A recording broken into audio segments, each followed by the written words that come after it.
Welcome back guys. तो पिछली video में हमने देखा है कि किस तरह से पेयर प्लॉट बनता है और स्पेंडिंग स्कोर और एनुअल इनकम इन दोनों वेरिएबल्स का यूज करके हम यहाँ पे कस्टमर ग्रुप्स बना सकते हैं। ओके, तो सबसे पहले हमें अब के मीन्स एल्गोरिदम यूज करना है।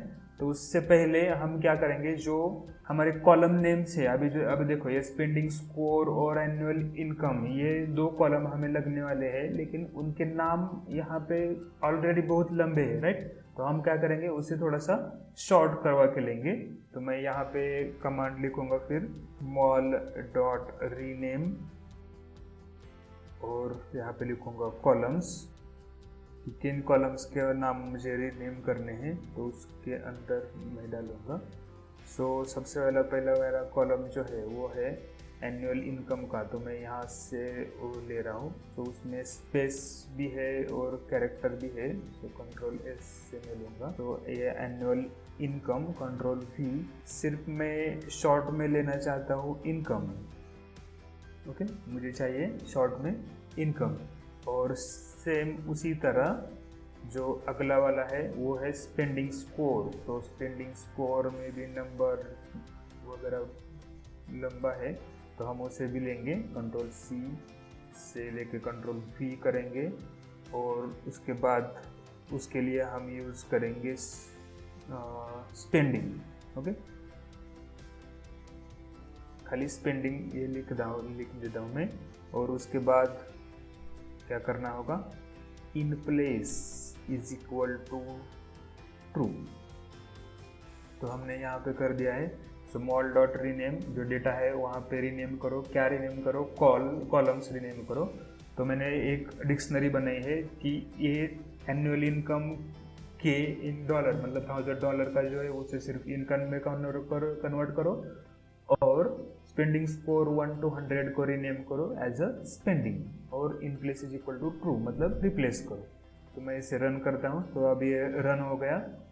तो उसी के साथ ही हम आगे जाएंगे। अब हमें क्या करना है, अब हमें बनाना है के मीन्स एल्गोरिदम। सो के मीन्स एल्गोरिदम में क्या होता है कि के मीन्स नंबर ऑफ क्लस्टर, और मीन्स मतलब एवरेज डिस्टेंस, राइट। जो उनका सेंट्रोइड होता है उस सेंट्रोइड से एवरेज डिस्टेंस के हिसाब से हम क्लस्टर बनाते हैं। तो सबसे पहले हमें क्या करना पड़ेगा, सबसे पहले हमें के डिफाइन करना पड़ेगा या फिर के फाइंड आउट करना पड़ेगा। हम यहाँ पे देख के बोल सकते हैं कि हाँ ठीक है, चलो हम 5 बना सकते हैं, या फिर 3 भी बना सकते हैं। ये ऊपर के 2, ये बीच वाला 1 और नीचे के 2, ऐसे हम 3 भी बना सकते हैं, या फिर ये वाले भी 3। ओके, तो यहाँ पे एक कॉन्फ्लिक्ट हो सकता है कि 3 या 5। तो उसके लिए हम क्या करेंगे, हम एक प्रोग्राम ही रन करेंगे, एक लूप, कि जिसके द्वारा हम यूज करेंगे सम ऑफ स्क्वायर्ड एरर, और उसके द्वारा हम फाइंड आउट करेंगे नंबर ऑफ के, that is number of clusters. Okay, तो हम यहाँ पे, मैं यहाँ पे लिखता हूँ फाइंडिंग के। ओके, तो उसके लिए सबसे पहले हमें चाहिए, हम यहाँ पे यूज करेंगे sum of squared error. Sum of squared errors मतलब क्या होता है, ये होता है समेशन, आपका जो सेंट्रोइड और वो जो पॉइंट्स है उनके बीच के डिस्टेंस का डिफरेंस और उसका स्क्वायर का सम। ओके, तो मैं यहाँ पे लिखूंगा SSE, that is sum of squared errors, is equal to close bracket, एक ब्लैंक लिस्ट शुरू करूंगा मैं।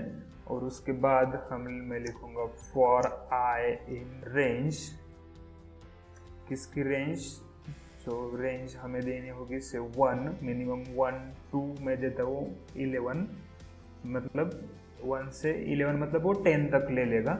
सो फॉर, उसके लिए मैं करूँगा, पहले मॉडल डिफाइन करूँगा KM, दैट इज के मीन्स इज इक्वल टू, आप यूज़ करो मेथड के मीन्स, मेथड यूज़ करो उसमें नंबर ऑफ क्लस्टर्स के लिए, नंबर ऑफ क्लस्टर्स, और वो डाल दो आप आई। तो उसके बाद हम आएंगे KM, जो मॉडल बनाया है उस मॉडल को फिट करो।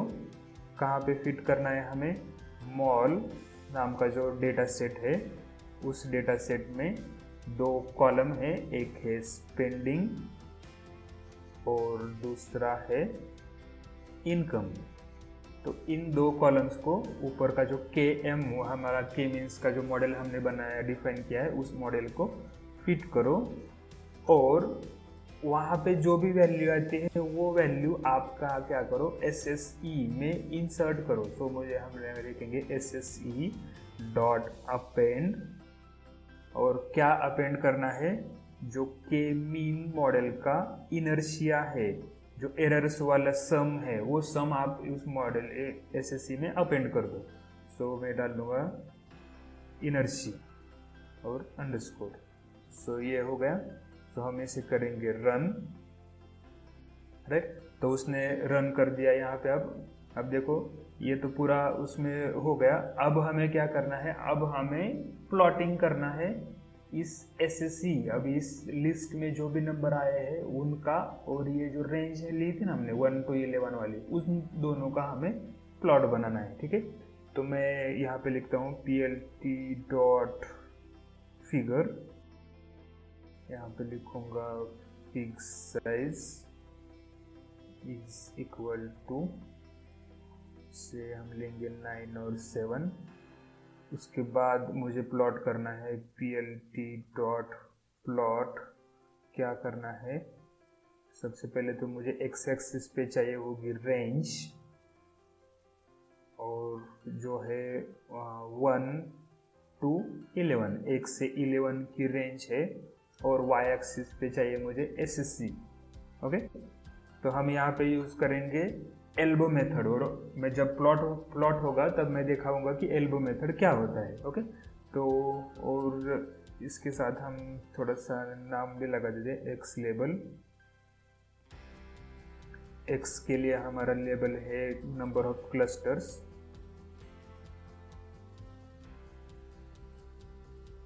और PLT डॉट वाई लेबल जो है PLT डॉट वाई लेवल के लिए क्या होगा, SSE sum of squared errors, इतना ही लिख देते हैं, और नीचे लिखेंगे PLT डॉट शो।